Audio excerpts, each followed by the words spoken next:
Okay, redeeming the time. This is the week 1, okay? Hoping that I can finish today. Sige, I have 22. Muna akong oras, no? Sige ha. Redeeming the time in week 1, my title is Time, God's Greatest Gift. Say it with me, God's Greatest Gift. Sabi mo doon sa katabi mo, your time is God's greatest gift.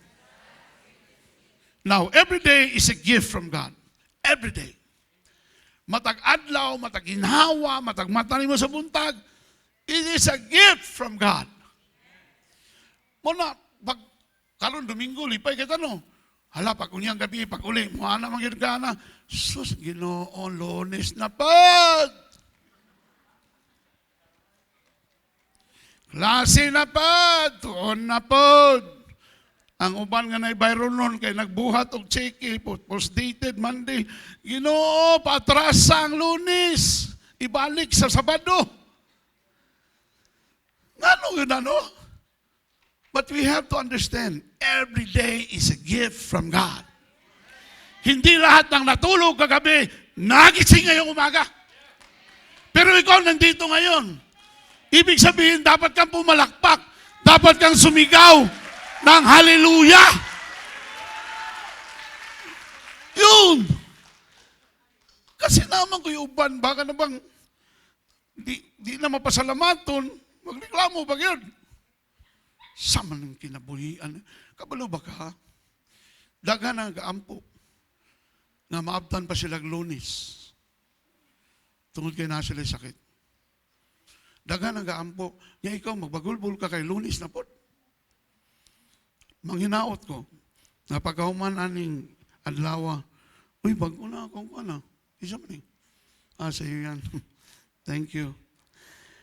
Manghinaot ko nga paghuman aning atong i-trim down mga higala, mga igsoon, ang atong pagkareklamador. Kaya kung mureklamo ka, magbagulbul ka, magbagutbut ka, wala mang yun na'y mahimo. Magreklamo ka nga, pobre ka. Ngano, sa sige ni mong reklamo, madato ka. Musamot ka kapobre, ngano man, imo mang ginadeklara. Paitaning kinabuhiya, uy, mga inali na lang kadadlaw, sige na lang sudag tinapa, magkayuti ay man sa dani. Pero bago ni kaon, nag-ampo. Ginoo, daghang salamat sa imong provision. Bisag tinapa lang ni Lord, pero Lord, ang lasa ni murag litson. Unya pagkahuman, reklamo. Maulang ingon lagi sa awit nga, sige bagot, but, sige bagot, but, ang yawa ray nahimuot. Sige bagot, but, sige bagot, but, ang Diyos wa mahimuot. Sige, pagsugod og bagot, but, di ba di yun mahimaya ang Ginoo sa imong kinabuhi. Every day is a gift from God. Palakpakan natin ang Panginoon. Kanabitong buhi ka, wa kay sakit. Sige lang, kanang kwarta, maabot na. Pero kanang health, pag masakit ka, my God. Diba? Pag masakit ka, madiagnose ka nga nakay sakit. Diba? Nakay sakit sa bato. Pagkabatugan. Oh. Dili, sa yun na. Now, I would like to give the series verse quickly. Ephesians 5:14 to 16. Okay? Muna itong for the whole month of redeeming the time series, muna siya ang atuang verse.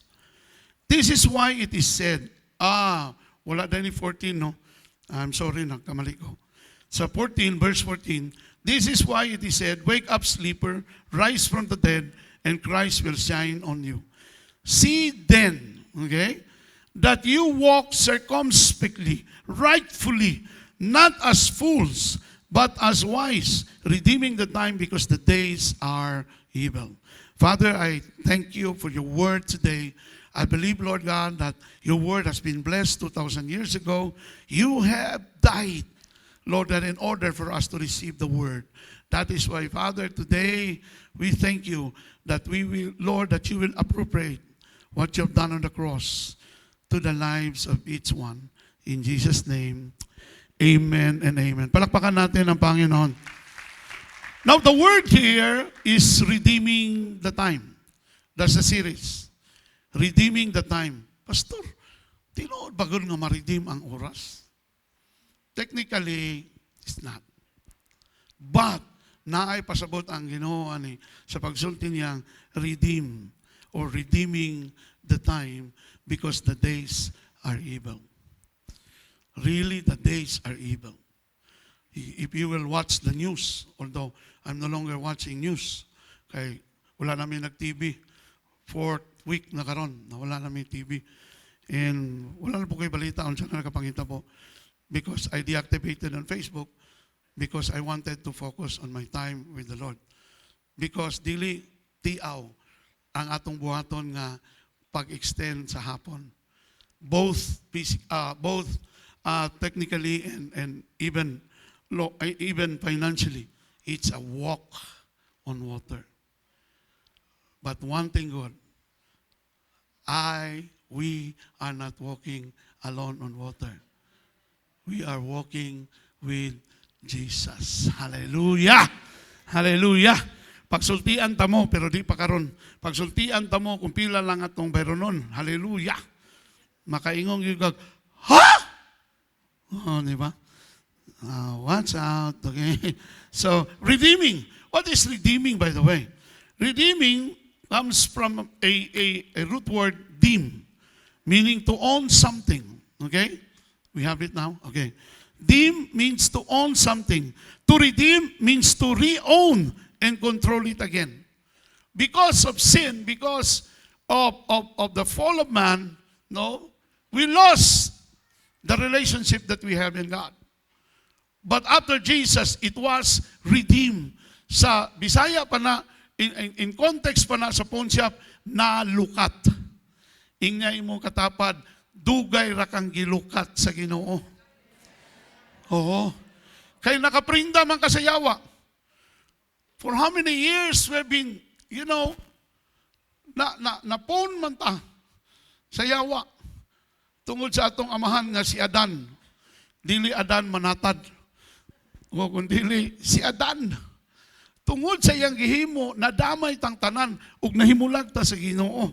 That is why, after Jesus redeemed us from the curse of the law. Because it says in the scripture, cursed is the man who hung on that cross, who hung on that tree. Actually, it was a tree. Si Jesus ang nagpatunglo para ang tanang tunglo mabayran. O ang tanang nasangla, ang tanang naprinda, malukat. Amen ba? So sa ato pa, nalukat na ka.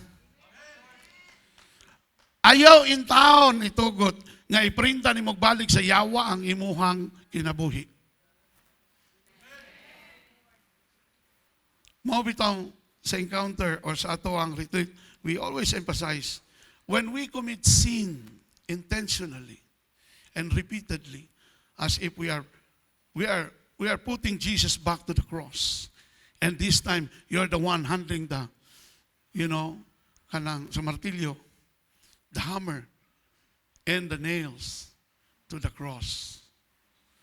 Mao na importante, masayran nato, kinahanglan atog yung i-redeem ang atong oras. I will continue. To redeem, to re-own, and control it again. To redeem means to fulfill a pledge or promise. Gusto ka nga ma-redeem. No? For example, last year, nakay gisaaran. Karon tuiga, kinahanglan, nga katong imong gisaad, gisingil na ka ba? Nga humana ang January to June, July na karon.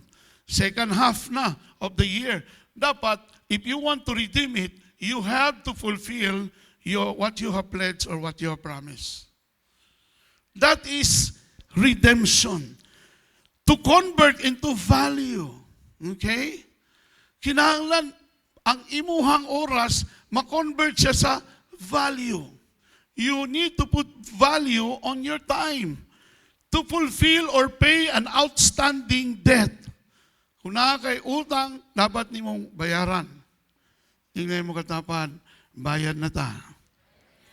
Pero dili na but pasabot, no? Kana siya literal na. Ang pasabot din you fulfill or pay an outstanding debt. Because for so many years, we've been squandering our time. For so many years, we wasted our time. Instead of serving God, we serve ourselves. Instead of focusing on God, we focus to ourselves. Sige, pangutanon ta mo. Very Ngano ka mag-basketball? Mga basketball players, ngano ka mag-basketball? Ha? Wala lang? Brian, Pastor Brian, gani man ang leader na mo sa basketball. Ngano ta mag-basketball na? Sumbo na. Naka-record ni, pakita ni kay Paina. For fellowship. Okay? Others. Ngano ta mag-basketball? Tommy Har. Exercise. Para asang exercise? Para sa uban? Dili. Para sa imo. See? Most of the things that we are doing at present is only focused on us. How about God? How about God? Pwede ba? Nga before Brian, I've been doing this. I've been reminding him. Before magdula, magampo sa ha. Gani. Itong una, ginabuhat na ako before magdula sa chokball pa, maghadel sa me, and then I will share the Word of God. Pastor June Minjola will share the Word of God before we mag-start. Doc Norman will share the Word of God before we will start our practice. At least, sa physical exercise na to, gi-appeal gyapon na itong Ginoo. Dili lang nakafocus sa ito Ngano ka mag-pickleball? Wala pa ko ka-testing, pero mutahan ako ni mga pickleball players dali. Ngano ka mag-pickleball? Ha? Para makapalit og outfit. Pwede ba mapalit og outfit niya? Papicture lang ka, gunit ka racket, Mahalata ra ba yun? Kasi ginunitan pa lang sa racket, kabalo yung kami mga tennis player, sa ginunitan pa lang sa racket, kabalo kung ang iyang treatment sa racket, palo-palo pang laba, or tadaran. Kaya naman na grip one, di ba? Naman na hand grip. Kabalo ka na, eastern, western, flat, na hand grip. Pero rayo ba na, asa mo? Pickleball. Di ba? Pag humag pickleball, ang atpang kay bulaluan, impas ang pickleball. Pero try to understand this. All of these things are focused on ourselves. Physical, personal development, nakapokus ito Nabay bahin sa Lord? Sa imong oras, pila ka oras ka pickleball? 2 hours, di ba? Usay, sobra pa. Ang worst pag yun kada adlaw ba'y naga-pickleball?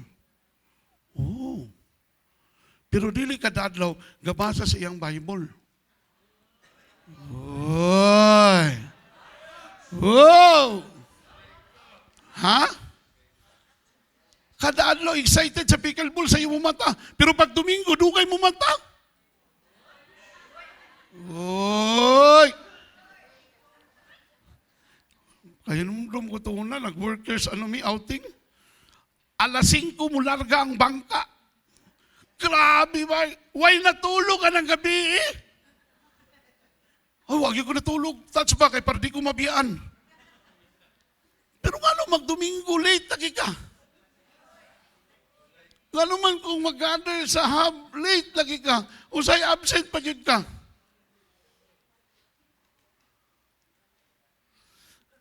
Dako kay tag-utang sa itong kagalingon ba? Dagantag mga oras nagisayang. Wasted time. That is why it's time to pay. It's time to pay to ourselves the time that we have squandered. Pila ka oras ka sa TV. Dako kay katabang. Pagundang na mo TV. Si JB, di man po ni mahilig ko ng TV, so okay ra kayo. Ay, andaran na mong TV. Ako lang gingan si nanay, love, iyon daw. Basig, di na mo umuon. Tako kay katabang.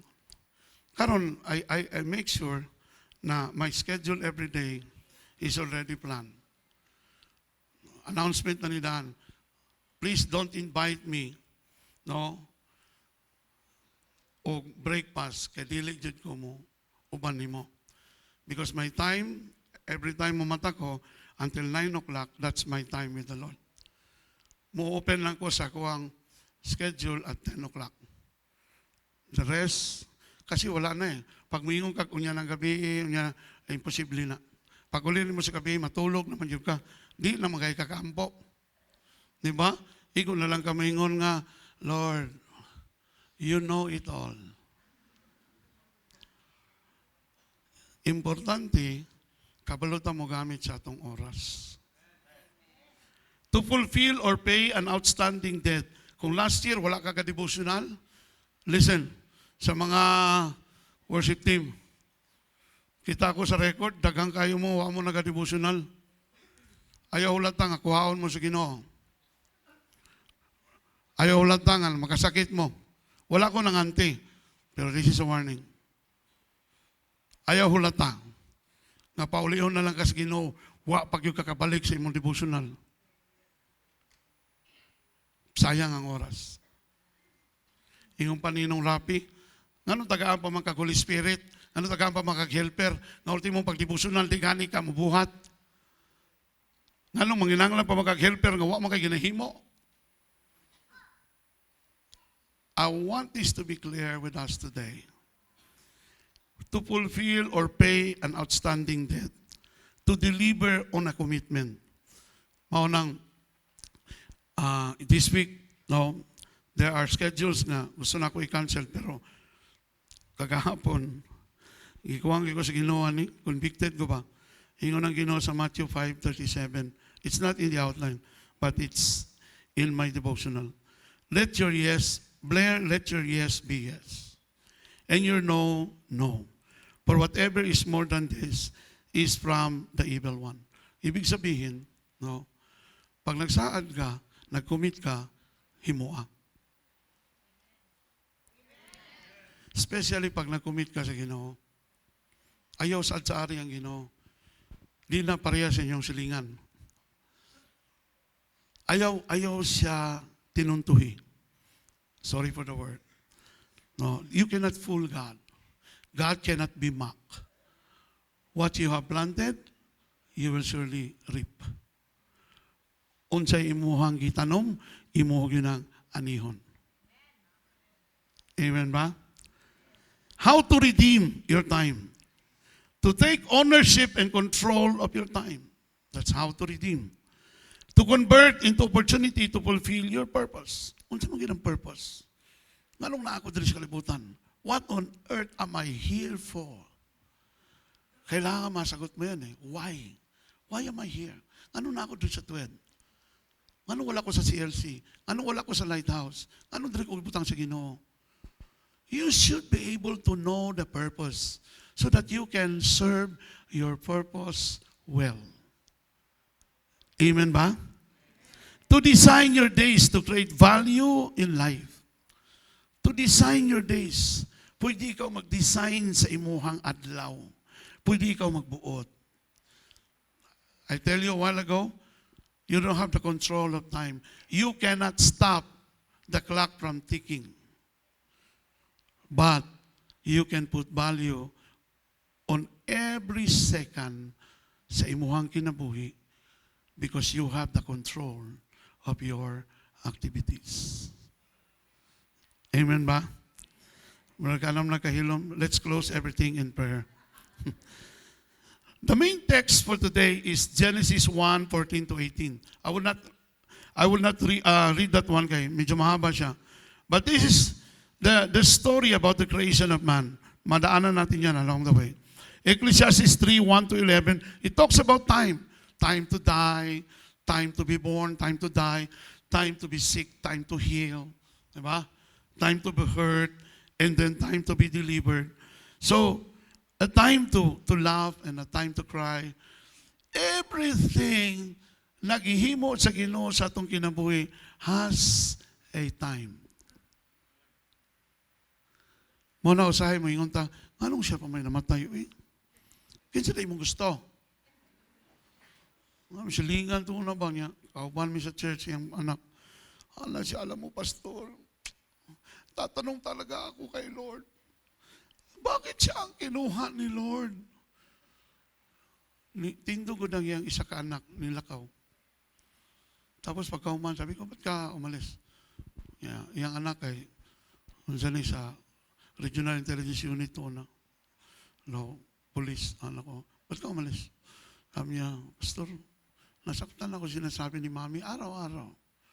Bakit si ate ang kinuha? Anong gusto niya ako? Bitaw, no? Muna ka muna mo yung mga anak na mo yung mga... Anong si Kuan pa magikuha? No, I don't think na si Sheng and si Doc nagsultihan na, anong si Jam pa man, Lord? No? Because God knows our end. He knows our beginning. He knows when is our end. And no one and nobody could question that. Dili kita pwede mga tana. Sa Ginoo, yung ko ba, Lord, anong ikuha man mo si Tatay Hurley? The other night lang, I was studying. Kalit lang ni gawa siyang video ba sa pagtanaw na ko sa mga teachings. Naminaw ko siya, sirang ko hilak ba. Mingaw kung tatay eh. Feeling na ko na wadang ikaw kamahan ba. Moto, pagkita na mo ninong Rapi, gigakos ko niya sa conference, grabe na kong hilak. Dahil ang ganang na kay spiritual father. Lahi yun. Mo nang ingon ako, although Pastor Joel is the one who replaced Tatay Hurley. But Pastor Joel is so young. Magninong ganina siya sa mga ni Pastor Sito.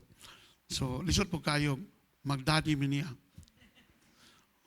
Muamin siya sa mua, kay ninong man mi, pagkataon muamin na po ko sa iyaha. Maingon ng mga tao, nayabag na ni. Mga pariho na tani sa karaang simbahan. Now, today we begin a brand new series entitled Redeeming the Time. But let me begin with a simple question. What is the most valuable thing you own? Sige, unao ko ha? Sheng, sa tingin mo, ano yung pinaka-valuable na meron ka? Material tayo. Pwedeng material, pwedeng tao, bagay, family. Okay? Parang takot ka mong palagi sa akin, Shell. Ayaw ka bala ka kay balikan ta ka. Sige, Michelle. Sa iyo, ano pinaka most valuable na bagay meron ka? Bagay po. Ay, hindi. Bahay. Bagay. Cellphone. Cellphone. Okay? So, ibig sabihin, mas mahalaga, mas valuable sa iyo ang cellphone kay Kembong. Bro, ayo paglingaw-lingaw ba kay imingaw ko nimo. Unsay pinaka-valuable sa imong kinabuhi nga butang or person or anybody? Mga anak.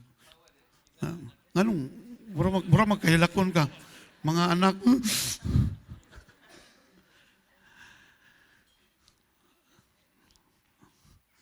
Teacher Mel. Sa imong say pinaka-valuable.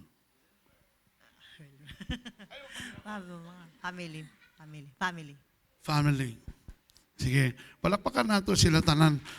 Because there's no wrong or right answer. No, tanan nilang answer has a reason. Okay? Huwag tayong mag-judge kay Michelle dahil ang importante sa kanya cellphone. Bong, istorya lang daw mo niya, Bong. But you know what? This is the truth. Some would say it's their house. Others would say it's their business, their savings, investments, or land. But the truth is, the most valuable possession you have isn't something you can hold in your hand. And it is called Time.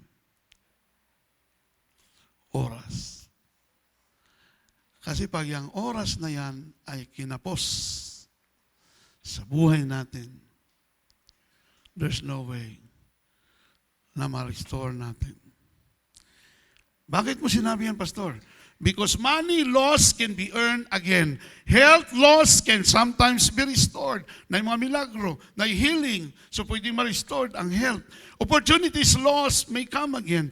But 1 second that passes can never be recovered.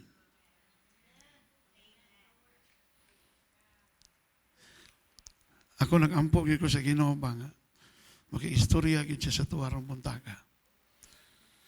Every tick of the clock is a reminder that life is moving forward.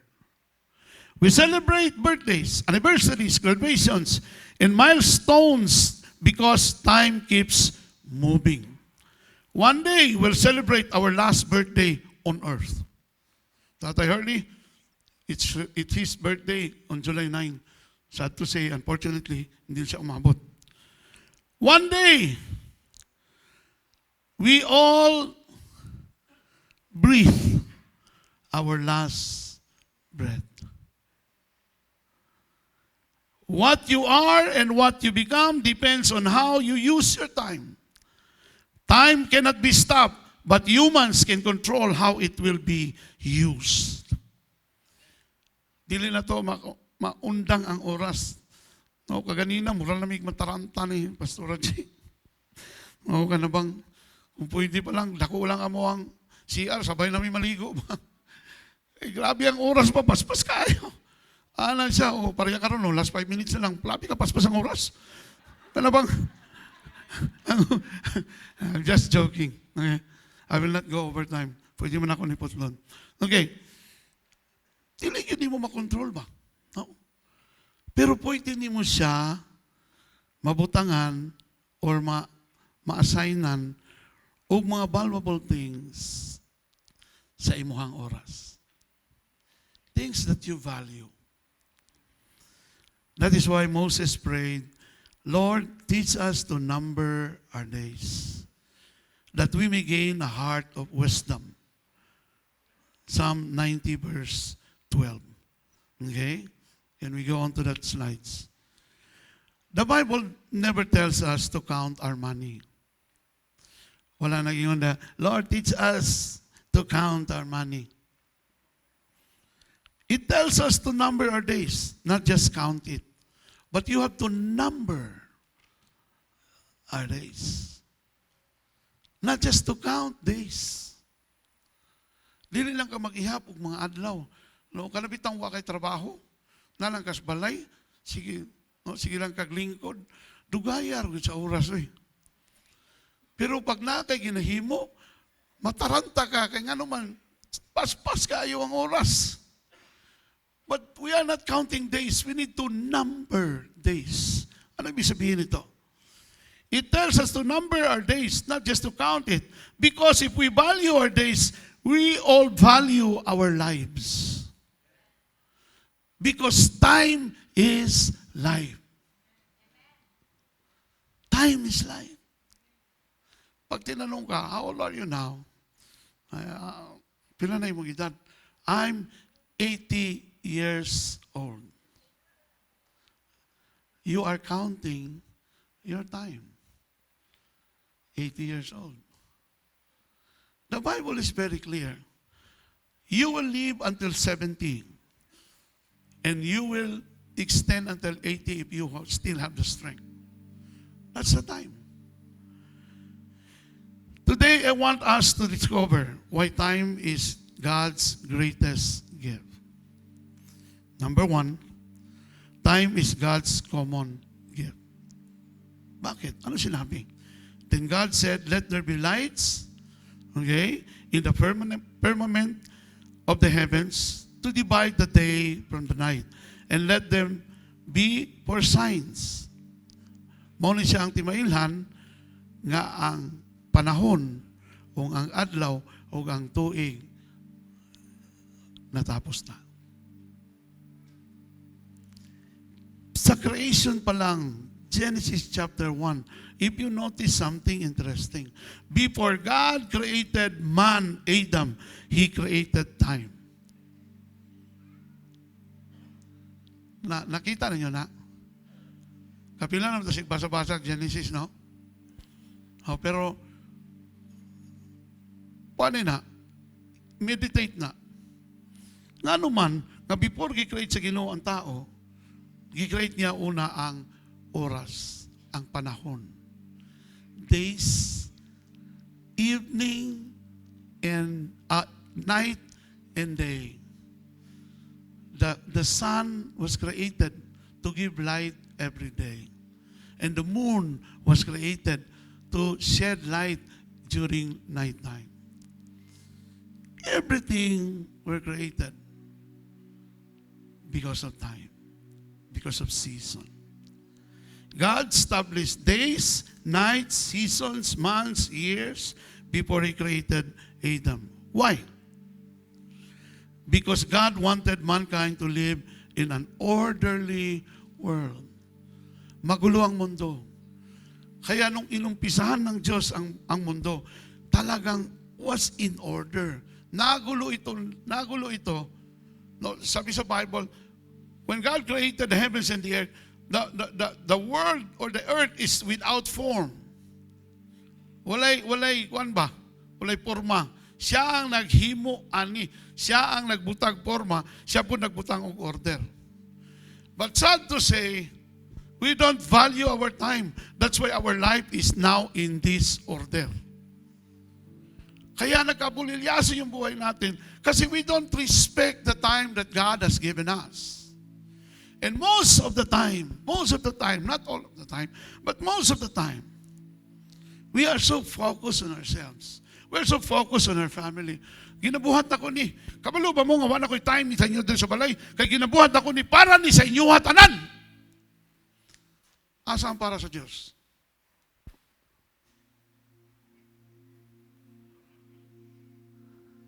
Siya naghimo sa time, siya naghimo sa season, parang imo ang atong kinabuhi, ma-order siya. Ma-arrange siya pagtarong. Pero unsay atong gihimo? Tanan na lang para sa ato. Dili regaluhan po nato itong akong kawalingon. Oy, ako ko'y nagtrabaho ani, ako ko'y nagkuhan. Mo na booking din ni, booking dito. Usahay, mabuking na lang. Na absent ay simbahan kay nagsuroy. Don't get me wrong. I have nothing against that. But please, karong katapusang mga adlaw, gahini palihog ang Ginoo. Unaha siya palihog. Muna ako, basta breakfast imong invite sa ko, I'm sorry. At saka naga-diet po me. Oh, egg lang mi sa morning o banana. Dili po mi itulukan or buffet. After 10 o'clock, we can schedule. Unya, kailangan magmita ka, klaro ni mo nga, no? Di ba, Pastor, pwede ta mag-istorya? Oh, unsa man ito istoryahan? Wala lang. Yeah! Di ko magsaysa sa kung oras sa imo, ang mingon lang kag wala lang. Yeah, pag abot na to, pag atubang na to, mingon pa yung ka, Pastor, unsa imong word sa kuha? Huy, pag devotional para makadungog kas Ginoo. Dali man ka, pila mo kabuhok diri, yung tanan mo mangutana, unsa imong word sa kuha, Pastor? Hastang sayuhan ako mamatay. Dali ako masakit. The church is there to provide guidelines and wisdom on how to get closer and closer to God. Huwag niyong iasa lahat sa leaders niyo. Yung leaders niyo hindi perfect yan. May trabaho din yan. Kaya respetuhan niyo yung time niya. Kapag nag-text siya, time ang ginamit nun. If you don't respect my time, you don't respect me.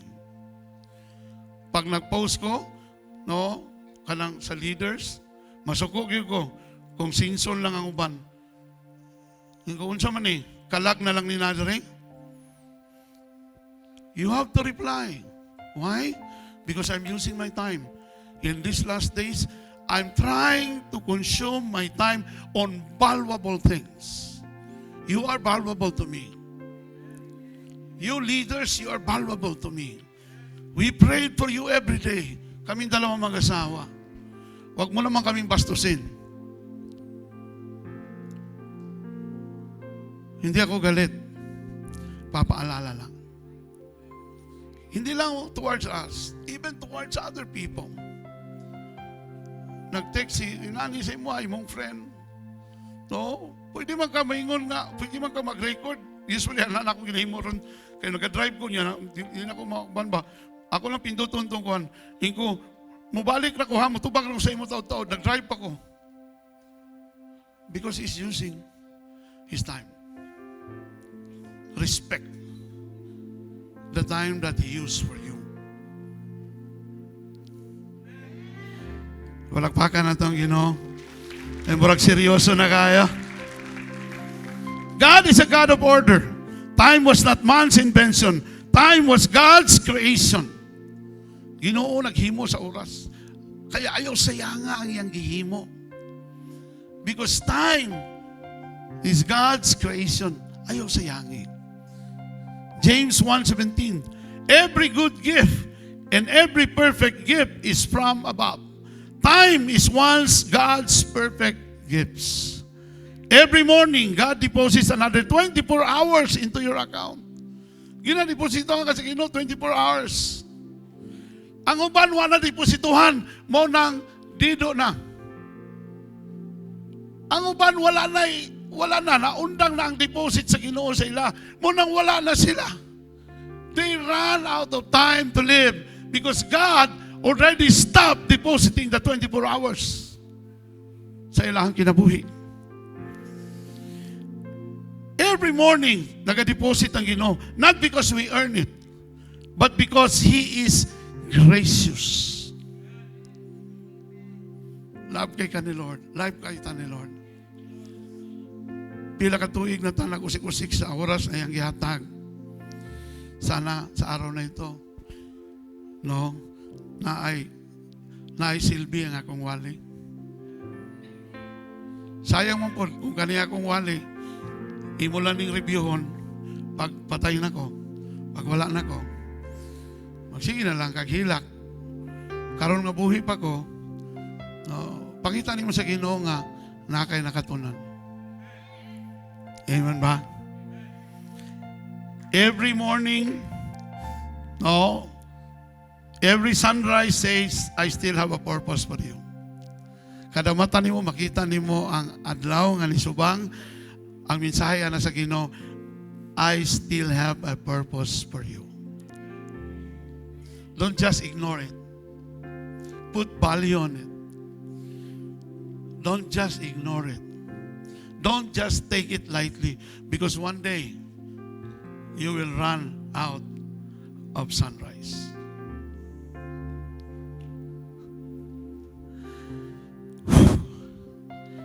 Every morning is proof that God isn't finished with your life. Lamentations 3:22-23, His mercies are new every morning. Hallelujah. Ang kaloy o ang grasya sa Ginoo kanunay ginahatag sa tuwa kada buntag. Walay panos na grasya. Walay kaluoy kagikan sa Ginoo nga leftover. It's always new every morning. It's always new every morning. That's why prove to God that you are grateful. Every morning comes wrapped inside another time. To end, no? The second point will be next Sunday. Stop complaining about Mondays. Mamuni kasagaran ako madumog. Sus, Monday na po, dalian, human ang Domingo. Uy, unta kaning Domingo, no? 48 hours. Some people prayed for one more Monday. Ayaw pagreklamo nga, Lunes na pod. Kaya ang uban, nagampo sila nga, maabtan pa unta silang Lunes. Stop complaining about getting older. Growing old is a privilege, and it was denied to many. Ang pagkatigulang, ang pagka-matured, dili na siya burden. It's a privilege. Muna, palakpakan na itong Ginoo. Muna ka mo mga 60 years old na mo'y privilege, di ba? Ginahatag ang government. That is recognizing that you have gone this far. That God has blessed you with 60 years of life. Regardless of giunsa nimo paggamit na. No? But kitagaan ka sa Ginoo 60 years. And the government has given you the recognition. Because you have reached 60, now you have a privilege. Senior citizen ang tawag, di ba? Unya, senior citizen, from time to time, ginadungagan ninyong kuwan, di ba? Mga privileges. Tama? No? That is a privilege.